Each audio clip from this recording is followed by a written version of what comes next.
One of the things they accused me of was being a racist. They did. Watch it. Did you see anything in my videos? No. Racism. Yeah. Well, first of all, I personally don't believe in race. I think there's only one race called the human race. Yeah.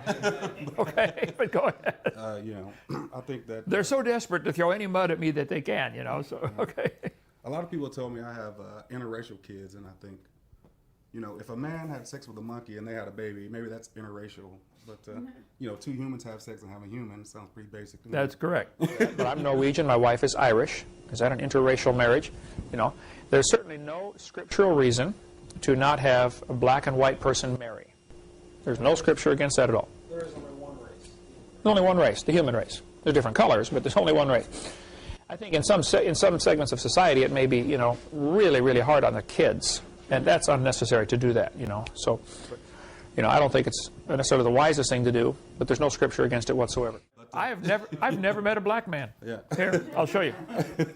This is black. Hold it right next to your face there. This is not black. This is black, okay? I've never met a white man. Here, I'll show you. This is white. I am not white, okay? Go ahead.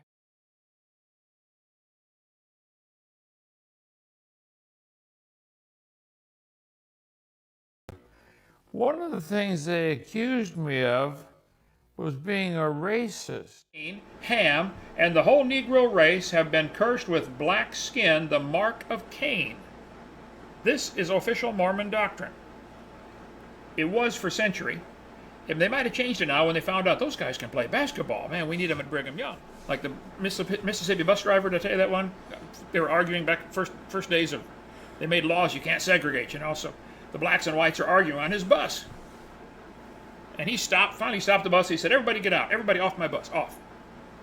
He goes out to the crowd in the grass. He said, now listen, from now on, nobody's black, nobody's white. No more arguing on my bus. You got it? You're all green. Everybody is green. Now I want you to get back on the bus, and all you dark green go to the back, and you light green can sit at the front.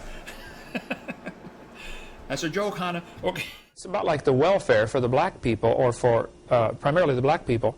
It has just destroyed their work ethic in many cases. It's destroyed their character, destroyed their families, because, you know, they don't have a father in the home. And 65%, I believe now, of black births are illegitimate. 65? 73 you heard today? The welfare has destroyed the whole black culture.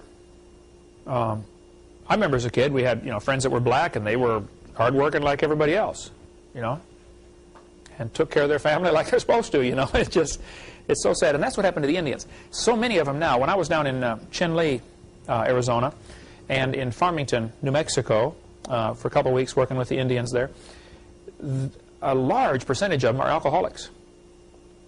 They get their monthly paycheck and go drink till they run out of money. The man has no purpose, you know, in the family. So he's a drunk, and mom raises the kids. It's a matriarchal society. Welfare does that. When I was lifeguard, you know, we had a camp one time, a Salvation Army camp, where I was the lifeguard at for 2 summers. And there are all these campers, kids. I think they had 300 kids at a time or something at this camp. Well, one time, a whole bunch of little black kids came, all 8, 9, 10-year-olds. You know, the whole camp was swarming with these little black kids. We had a blast. I love that. And I was teaching the kids how to do a flip off the diving board. You know, so these kids are all lined up, and I do the flip, you know, tuck in tight, and, you know, all this kind of stuff, bounce, lean forward. Well, this one little kid jumped off the diving board and did a nice flip. And he comes up in the, you know, pool, and he's smiling, laughing around, you know, big old white teeth showing every place. He's looking around, you know, smiling, splashing, and he went back down. He came up again, he's smiling, looking around, and the kid said, hey, get him out of there. It's my turn to dive. I said, Sammy, get out of there. The next kid wants to dive. Move over. He smiled, looked around, went back down. One of the kids in the line says, is that Sammy? He can't swim. What's he doing in the deep end? You know? He came up the third time. He smiled and looking around, splashing like mad. I said, Sammy, are you drowning? So I jumped in and grabbed him and pulled him out. But see, he apparently didn't realize he needed to be saved. Jose, a Mexican fella, came across the border, and he always wanted to see an American baseball game. He'd never seen one. All he'd ever seen is soccer down in Mexico. So he came to the game. He came late, and they said, sorry, there are no seats left at all. None. Oh, senor, I want to see the game so bad. I never been to America. I never saw the baseball. Please, please, can I please sit just any place? Where can I sit? They said, you can go up on the roof and sit up there on the roof. So he climbed up on the roof of the stadium, went over by the flagpole and sat down. And just then, everybody in the studio stood up and started saying the Pledge of Allegiance. He came home and his wife said, Jose, how did you like the game? He said, oh, honey, you would not believe it. Those American people, they are so wonderful. The first thing they say to me, Jose, can you see? That's a joke, Anna. Do you get it? Okay. Wait, it's the game, Sudoku. Sudoku, however you pronounce the dumb thing. Huh? Sudoku. Sudoku? Sudoku. Okay, no wonder they got slanted eyes over there. Okay.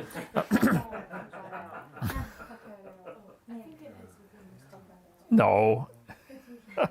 Because I have studied dinosaurs a lot. And I know what TRex is afraid of. If you want to scare him off, here's what you should do. Mr. T, you can't eat me. I have a fancy car. I have a cataract. I mean, a Rincon Continental. Watch him run, boy. You can't eat me, Mr. T, because I'm the captain of the basketball team. I can take a ball and bounce it.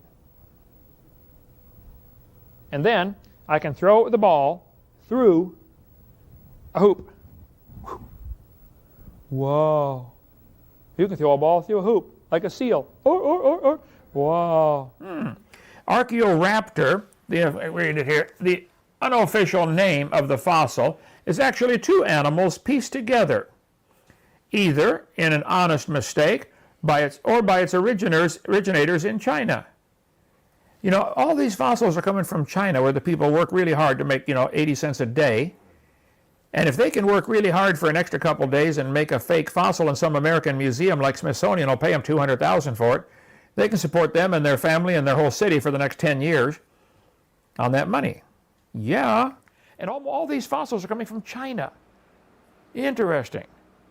Look, if one Chinaman can work hard and make $300,000 on a fake fossil, he can support his family for the next 300 years. Yeah, okay. Okay, so this next part is going to require a little bit of explanation. When Kent debated the late Bill Ludlow, he said that humans were originally created in God's image and are getting worse. And you can see on his slide there, on the left, the people are white. And on the right, I see some dark-skinned people, at least one. And here's the image from Kent's slide, the Garden of Eden. And I'm going to zoom in on Adam there, and you can see that he's white. And here's another slide from Kent's presentation where Adam and Eve are white again. So bearing in mind that he thinks Adam and Eve were white, the next clip I'm going to show is the Hovind theory on how the other races came to be. The fourth theory, and I think the only logical theory in all of this, is the Tower of Babel is what caused it. God told them, hey, spread out. They said, no, we're staying right here, and they built a big tower, and God got angry and confused their languages. But not only did he divide the languages, he divided their tongues, their families, and their nations. Genesis chapter 10. Shem is writing this. Shem's the guy who kept the records of all the family records, Chapter 10. It's interesting. Small inbreeding groups will cause unusual traits to become very pronounced. I'm a racist.